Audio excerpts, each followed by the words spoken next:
شفیق الرحمان الوی، Islamic scholar. السلام علیکم ورحمۃ اللہ وبرکاتہ۔ احمده ونصلی علی رسوله الکریم، اما بعد فاعوذ باللہ السمیع العلیم من الشیطان الرجیم من ہمزه ونفخه ونفسه۔ قال اللہ تعالی ادعونی استجب لکم۔ اللہ تعالیٰ کا فرمان ہے کہ تم مجھے پکارو، میں تمہاری پکار کو سنوں گا، مجھ سے مانگو میں تمہیں دوں گا، مجھ سے دعا کرو میں تمہاری دعا کو قبول کروں گا۔ اب مسئلہ یہ ہے کہ ہم اللہ تعالیٰ سے دعائیں کرتے ہیں، اللہ کے سامنے ہاتھ اٹھاتے ہیں، اس سے مانگتے ہیں، لیکن ہماری دعائیں قبول کیوں نہیں ہوتی؟ کیا وجہ ہے کہ ہماری دعا قبول نہیں ہوتی؟ تو اس کی کئی ایک وجوہات ہیں دعا کے قبول نہ ہونے کی۔ اگر وہ موجود ہوں وجوہات تو اللہ تعالیٰ کے ہاں دعا قبول نہیں ہوتی۔ ہمیں یہ کوشش کرنی ہے کہ ہم ایسے کاموں سے بچیں کہ جو دعا کی قبولیت کے اندر رکاوٹ بنتے ہیں۔ تو سب سے پہلی چیز وہ یہ ہے کہ جب اللہ تعالیٰ سے مانگا جائے، دعا کی جائے، تو انسان غافل نہ ہو، اس کا دل وہ کسی اور جگہ پر نہ ہو، بلکہ اگر دعا زبان سے کی جا رہی ہے، ہاتھ اٹھے ہوئے ہیں، تو دل بھی ساتھ موجود ہو، دل بھی وہاں پر موجود ہو، وہ غافل نہ ہو۔ بعض دفعہ ایسے ہوتا ہے بندہ اللہ تعالیٰ کے سامنے ہاتھ اٹھائے ہوئے اللہ سے مانگ رہا ہوتا ہے، لیکن اس کے دل و دماغ کہیں اور پہنچے ہوتے ہیں۔ بعض دفعہ ایسے ہوتا ہے کہ بندہ اللہ تعالیٰ سے مانگ رہا ہوتا ہے، لیکن اس کو یقین نہیں ہوتا کہ پتہ نہیں قبول ہوگی یا نہیں ہوگی، قبولیت کا یقین نہیں ہوتا، وہ سوچ رہا ہے پتہ نہیں قبول ہوگی کہ نہیں، پتہ نہیں اللہ تعالیٰ سنے گا کہ نہیں۔ تو اگر یہ دو چیزیں ہوں، ایک تو دل و دماغ حاضر نہ ہوں زبان اور ہاتھوں کے اٹھانے کے ساتھ ساتھ، اور دوسرا قبولیت کا یقین نہ ہو، تو اللہ کے ہاں دعا قبول نہیں ہوتی۔ رسول اللہ صلی اللہ علیہ وسلم کا ارشاد گرامی ہے کہ ادعوا اللہ وانتم موقنون بالاجابہ، اللہ سے دعا کرو، اللہ کو پکارو اس حال میں کہ تم قبولیت کا یقین رکھتے ہو اللہ تعالیٰ سے، کہ اللہ میری دعا کو ضرور قبول کرے گا، سن رہا ہے اور ضرور قبول کرے گا۔ اور یہ بھی تمہارے ذہن میں ہونا چاہیے کہ اللہ تعالیٰ کسی غافل دل کی دعا کو قبول نہیں کرتا۔ یعنی بندہ دعا کر رہا اور دل و دماغ کہیں اور پہنچے ہوں، اللہ تعالیٰ سے غافل ہو یا اس کو قبولیت کا یقین نہ ہو، تو دعا قبول نہیں ہوتی۔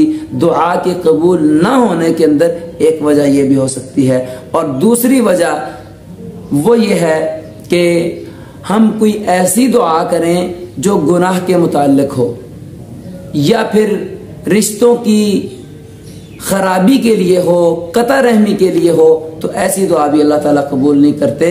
رسول اللہ صلی اللہ علیہ وسلم نے فرمایا کہ ایسے شخص کی دعا قبول نہیں ہوتی جو گناہ کی دعا کرتا ہے یا قطع رحمی کی دعا کرتا ہے۔ تو اگر ایسی دعا ہوگی تو وہ بھی قبول نہیں ہوگی۔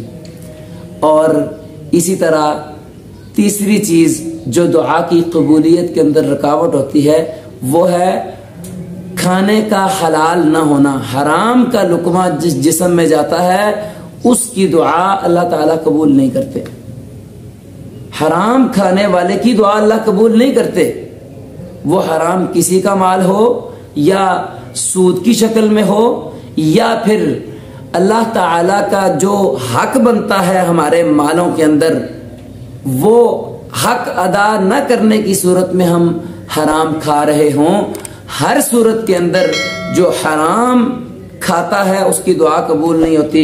رسول اللہ صلی اللہ علیہ وسلم نے فرمایا کہ ایک شخص لمبا سفر کرتا ہے اور اللہ کے گھر میں پہنچتا ہے، بیت اللہ کے پاس جاتا ہے، اور جا کر بیت اللہ کے غلاف کو پکڑتا ہے، کعبے کے غلاف کو پکڑتا ہے اور گڑ گڑاتا ہے، روتا ہے، اللہ تعالیٰ سے دعا کرتا ہے، تو اللہ تعالیٰ کہتے ہیں کہ میں اس شخص کی دعا کو کیسے قبول کروں؟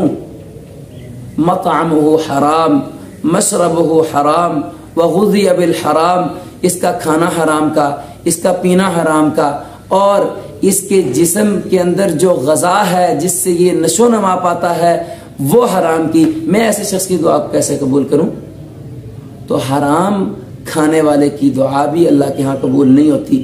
اس کا بھی ہمیں خیال کرنا ہوگا کہ ہمارا کھانا حلال کا ہونا چاہیے. اور ایک اور چیز جو دعا کی قبولیت کے اندر رکاوٹ ہوتی ہے کہ ہمارے سامنے اللہ کی نافرمانی ہو رہی ہے، اللہ کی بغاوت ہو رہی ہے، گناہ کے کام ہو رہے ہیں، ہم منع نہیں کرتے، ہم روکتے نہیں ہیں. جتنی ہماری طاقت ہے، قوت ہے، زبان سے، ہاتھ سے، دل سے برا جان کر ہم روکتے نہیں ہیں، تو تب بھی اللہ تعالیٰ ایسی قوم اور ایسے بندے کی دعا کو قبول نہیں کرتا. یا پھر اللہ تعالیٰ کے دین کی طرف لوگوں کو بلاتا نہیں ہے، دعوت نہیں دیتا، اپنا جو اس کا فرض ہے، بہترین امت بننے کی جو وجہ ہے امر بالمعروف نہی عن المنکر، یہ فریضہ سر انجام نہیں دیتا، تو اللہ تعالیٰ ایسے لوگوں کی دعا کو بھی قبول نہیں کرتا جو اللہ کی نافرمانیوں کو دیکھ کر منع نہیں کرتے اور اللہ کی فرما برداری کی طرف دعوت نہیں دیتے. ایسے لوگوں کی دعا بھی اللہ تعالیٰ قبول نہیں کرتے. رسول اللہ صلی اللہ علیہ وسلم نے فرمایا کہ تم ضرور نیکی کا حکم دو گے، برائی سے روکو گے تو اللہ تعالیٰ تمہارے ساتھ اچھا معاملہ کرے گا، اور بصورت دیگر اگر تم ایسا نہیں کرو گے تو اللہ تعالیٰ تم پر اپنی سزا نازل کرے گا، اپنا عذاب نازل کرے گا. اور عذاب کیا ہوگا؟ ثم تدعونہ فلا یستجاب لکم، پھر تم اللہ تعالیٰ سے دعائیں کرو گے، مانگو گے، گڑ گڑاؤ گے، لیکن اللہ قبول نہیں کرے گا. تو یہ چند ایک وجوہات ہیں دعا کی قبولیت کے اندر رکاوٹ بننے والی. تو ہم اللہ سے مانگتے ہیں، دعا کرتے ہیں، گڑ گڑاتے ہیں، تو ساتھ ساتھ ہمیں ایسے کاموں اور ایسی باتوں کا بھی خیال کرنا چاہیے جو دعا کی قبولیت کے اندر رکاوٹ بنتی ہیں، تاکہ ہماری دعا اللہ کے پاس جائے اور اللہ تعالی ہماری دعاؤں کو قبول کرے. اللہ سے دعا ہے کہ اللہ تعالی ہمیں جب تک زندہ رکھے اسلام پر، جب موت دے تو ایمان کی حالت میں. السلام علیکم ورحمۃ اللہ وبرکاتہ.